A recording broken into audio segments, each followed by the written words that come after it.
Confusion is not the absence of information, it is the presence of too much noise. That distinction changes how the problem is addressed. The confused person often believes they need more information, more clarity, more time to think. And so they keep thinking, keep cycling, keep revisiting the same considerations, and the confusion does not lift.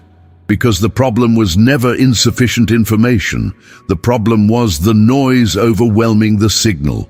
The problem was the interior environment in which the information was being received. A steady mind does not need more to work with. It needs less interrupting what is already there. This is Wednesday, April 15th, 3 days into the week. The day when the confusion, if it arrived with Monday or Tuesday, has had enough time to establish itself and feel like clarity rather than what it actually is. Confusion that has been present long enough starts to feel like the accurate view. The disoriented mind adapts to its disorientation and begins to mistake it for orientation. And the longer the confusion goes unaddressed, the more normal it feels. Today is the day to address it. Before the second half of the week inherits what the first half left unresolved. His word declares in the book of 1 Corinthians, chapter 14, verse 33, that God is not a God of confusion, but of peace. Not confusion. Peace.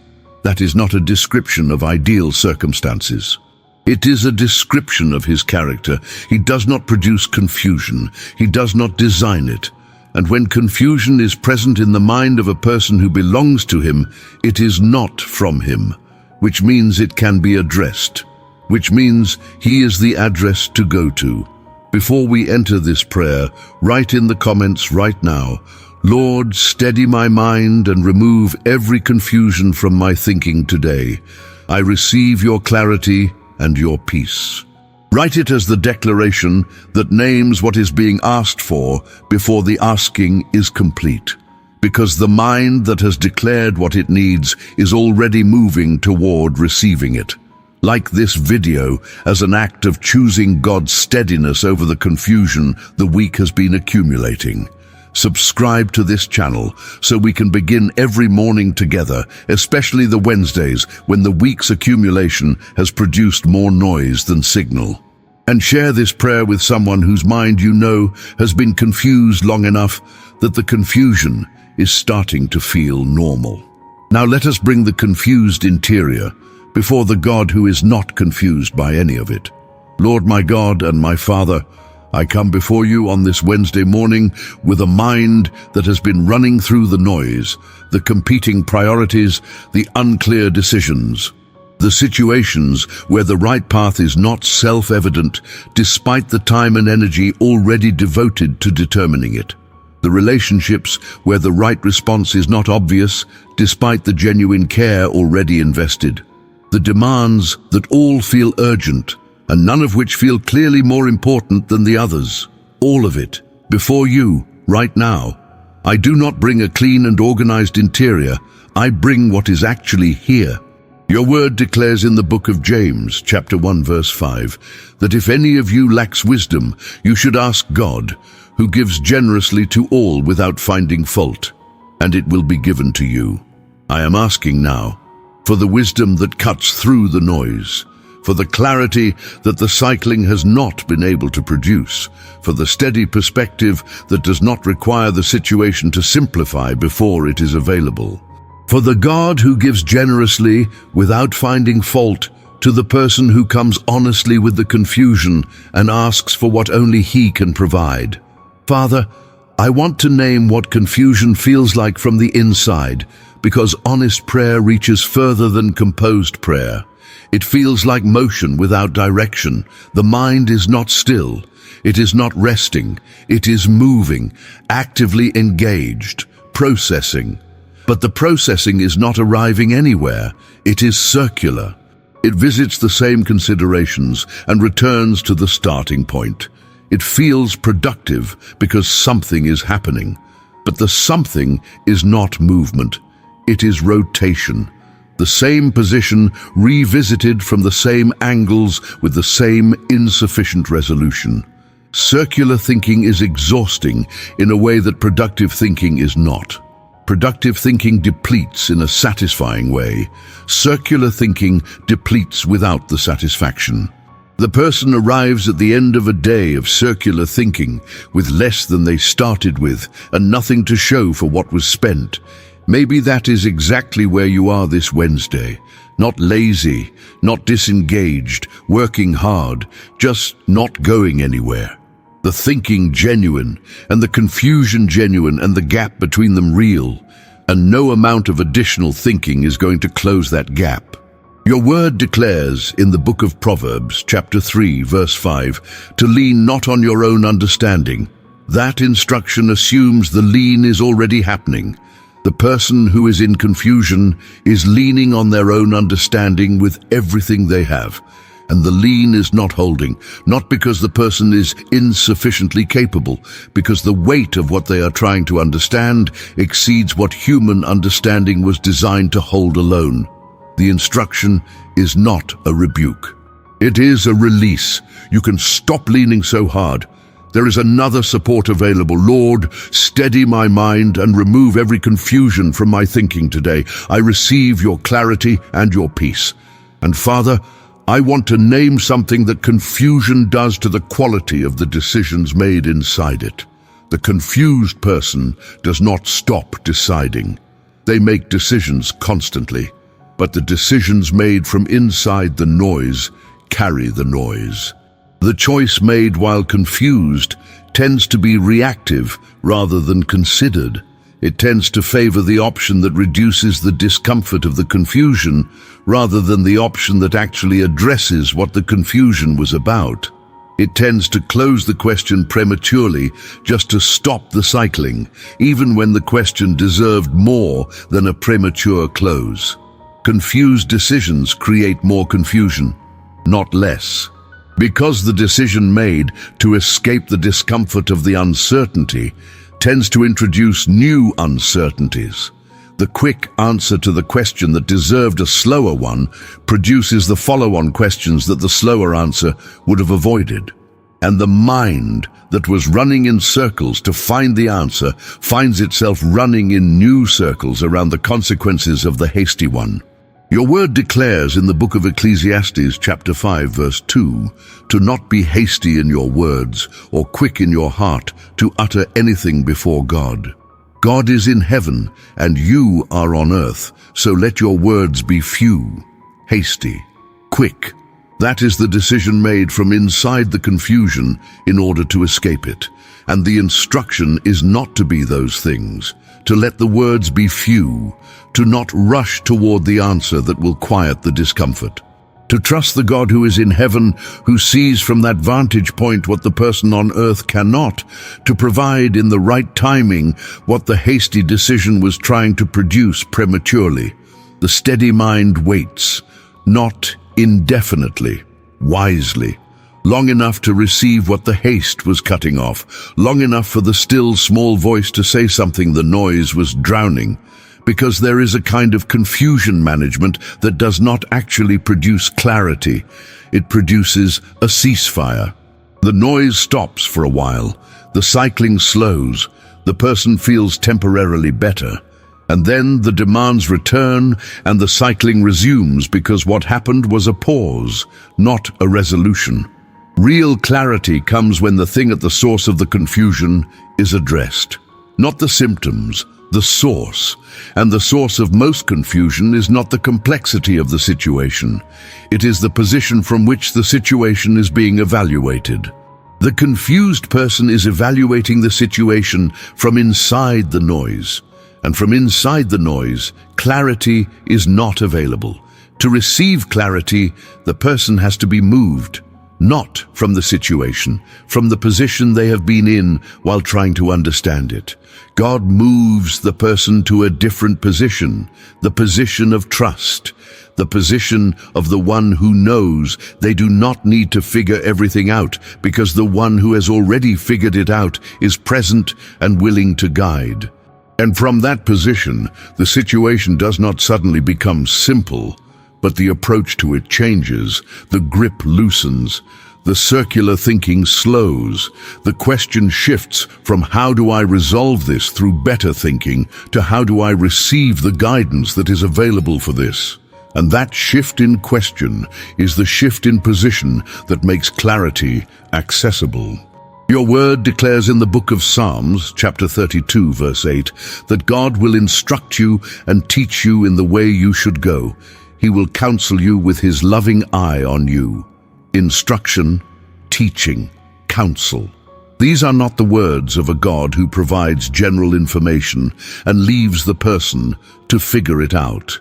They are the words of a God who is actively engaged in guiding the specific person through the specific confusion they are navigating. The loving eye means the guidance is not generic. It is calibrated to you, specific, personal, available. Receive that guidance now, not after the confusion has been resolved by other means. In the middle of it, right here, right now. Lord, steady my mind and remove every confusion from my thinking today. I receive your clarity and your peace. Father, I want to bring a scene into this prayer that belongs here. In the book of 1 Kings, chapter 19, Elijah is in the wilderness. He has been through fire and great wind and earthquake, all of it loud, all of it dramatic. And the text says God was not in any of it. After the fire, a still small voice, a gentle whisper. That is where the clarity came, not in the noise, after it. In the quiet that followed everything the loud things could produce, the still small voice is not loud. That is the point. It cannot be heard over the confusion. It does not compete with the circular thinking or the competing priorities or the noise that has been running all week. It speaks at a frequency the confusion drowns out. And the person who wants to hear it has to choose quiet first, has to stop the motion long enough to receive what has been trying to reach them through everything the noise was preventing. That is what this prayer is, the choosing of quiet before the voice, the deliberate turning down of the week's volume so that what has been trying to be heard can finally reach the person it was meant for. Your word declares in the book of Psalms, chapter 46, verse 10, to be still and know that I am God. Be still. That is the entire instruction. And in the stillness, the knowing that produces steadiness. The knowing that interrupts the confusion, not by resolving the confusing thing, but by returning the mind to the one who holds what is confusing with complete clarity. Lord, steady my mind and remove every confusion from my thinking today. I receive your clarity and your peace, and I want to stay with Elijah in that wilderness for one more moment, because there is something else in that scene that belongs to this prayer. When the still small voice came, it did not deliver a full resolution of everything Elijah was confused and discouraged about. It asked him a question. What are you doing here, Elijah? Not a rebuke, an invitation to articulate, to name what he was carrying, to say out loud before God what the confusion and the exhaustion actually were. And Elijah did. He poured it out. I have been very zealous for the Lord. I am the only one left, and they are trying to kill me, real, unguarded. The confusion named, and then God gave him practical direction. Not a theological treatise. Get up and eat. Go and anoint these specific people. Here is what is next. The clarity after the naming was specific and actionable, not abstract comfort, a direction, a next step, a thing to do that the confusion had been preventing the person from seeing. That is the pattern. Bring the confusion to God in honest naming. Receive from the still small voice the specific direction that the noise was drowning, and move, not from clarity about everything, from the specific next thing that was made clear in the quiet. Let me hear the still small voice today, Lord, in the quiet that this prayer is creating before the noise of the day resumes. Let the specific direction come for the situation I am most confused about. For the relationship I do not know how to navigate.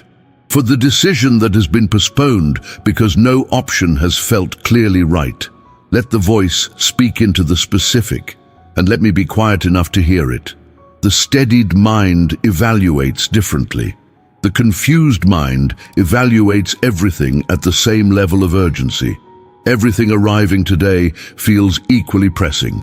The inbox, and the conversation, and the pending decision, and the unexpected request, and the ongoing situation that has not resolved. All of them equally loud. All of them competing for the same share of attention.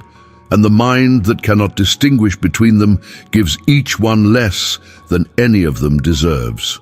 The steadied mind discriminates. Not in the negative sense, in the original sense. It distinguishes. It separates the urgent from the important, the immediate from the necessary, the loud from the significant. And from that discrimination, it allocates. The most significant things receive the most significant attention. The less significant things receive proportionally less, and the things that merely feel urgent but carry no genuine importance receive what they actually deserve. Before the first item on the Wednesday agenda asserts its claim as the most important thing available right now, stop, ask, Lord, is this what matters most? A breath's worth of waiting, long enough for the steadied mind to receive the discrimination that the confused one could not provide. Then proceed from the right priority. Your word declares in the book of Matthew, chapter 6, verse 33, to seek first the kingdom of God and his righteousness, and all these things will be given to you as well. First, the discrimination is built into the instruction. Some things come first, and from that first comes the right ordering of everything else. The person who seeks first does not experience the same confusion about what comes second and third that the person who has no first experiences. The first creates the hierarchy.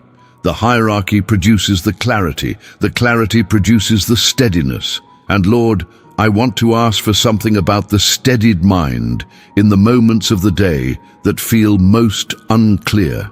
Not the major decisions, the minor ones, the ones made in the gaps between the major ones, in the passing exchanges, in the reflexive responses that happen before the mind has consciously decided what to say. Those minor moments accumulate into the shape of the day, and the confused mind populates them with whatever the confusion was running. The steadied mind populates them with whatever the still point was producing. Let the still point run in the background today, Lord, even when the foreground is busy, even when the attention is occupied by the demands of the day. Let what was established in this prayer continue to influence the minor moments that the major decisions are built on. And I want to ask for something specifically about the conversations this Wednesday holds, because confusion affects conversations in a particular way. The confused person does not listen fully. They are processing the confusion while the other person is speaking. The other person gets a portion of the attention, and the portion they get is filtered through the noise the confused person is running. So what is heard is not fully what was said. It is what was said as received by a mind that had other things competing for the same bandwidth. The steadied mind listens differently. The noise is not competing for the same bandwidth. The attention is more fully available for the person in front of it, and the conversation that happens with full attention produces more than the conversation happening with partial attention. Your word declares in the book of Proverbs, chapter 18, verse 13, that to answer before listening is folly and shame. Before listening. The confused mind answers before it has fully listened because the confusion is already generating a response. The steadied mind listens first, receives first, and the answer that comes from having actually received what was said is a different quality of answer than the one that came from the half-heard version of it. Let me listen fully today, Lord, to what is actually being said in the actual moment by the actual people who share this Wednesday with me. Lord, steady my mind and remove every confusion from my thinking today. I receive your clarity and your peace. Father, As this prayer closes, I want to receive something I will carry into everything the rest of this Wednesday requires. Not just the clarity to navigate the current confusion, the character that navigates confusion without being destabilized by it, because confusion will return. After this prayer ends, after the clarity of this morning has been tested by the reality of the afternoon, confusion is not a one-time event. It is a recurring condition of a life lived in a complex world with limited information. And the goal is not the elimination of confusion. The goal is the transformation of the person who encounters it. The person who has been steadied by God does not experience confusion the same way as the person who has not. Not because they have fewer confusing situations, because they navigate them from a different interior. The steady interior receives confusion as something to be brought to God rather than something to be solved through intensified thinking. And that shift in approach is what changes the quality of the navigation. Your word declares in the book of Isaiah chapter 26 verse 3 that you will keep in perfect peace those whose minds are steadfast because they trust in you. Steadfast. That is the character, the mind that keeps returning to God when the confusion arrives. That does not let the confusion become the last word about the situation. That trusts the God who is not confused by anything the person is confused about. And from that trust, the steadiness holds. Not perfectly, persistently. Perfect peace. Not the absence of confusing situations, the presence of the God who holds what is confusing with complete clarity. And the person who trusts that God brings that trust into every confusing situation the week produces. Not with certainty about the outcome, with confidence in the one who is already clear about what the confusion is obscuring. Perfect peace, not the absence of confusing situations. The presence of the God who holds what is confusing with complete clarity. And the person who trusts that God brings that trust into every confusing situation the week produces. Not with certainty about the outcome, with confidence in the one who is already clear about what the confusion is obscuring. And I want to close with something that reframes what the confusion of this week has been doing, rather than just what it has been costing. Because confusion, while genuinely difficult, is also a signal. It is the indicator that the person has arrived at the edge of what they can understand from where they are standing, that the situation requires a perspective they do not currently have, that something more than their own best thinking is needed. That signal, received rightly, is not a humiliation. It is an invitation. It is the mind's own honest acknowledgement that it cannot hold this alone. And that acknowledgement brought to God is the starting point of the clarity that the confusion was preventing.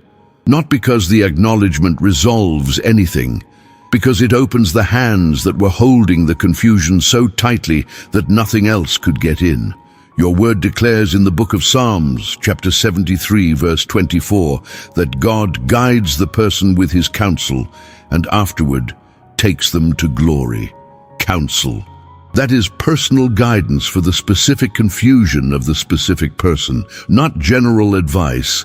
Counsel, the word of someone who knows the full picture and speaks into the specific part that has been obscuring the path. That counsel is available to every person who has arrived at the edge of their own understanding and is willing to acknowledge it.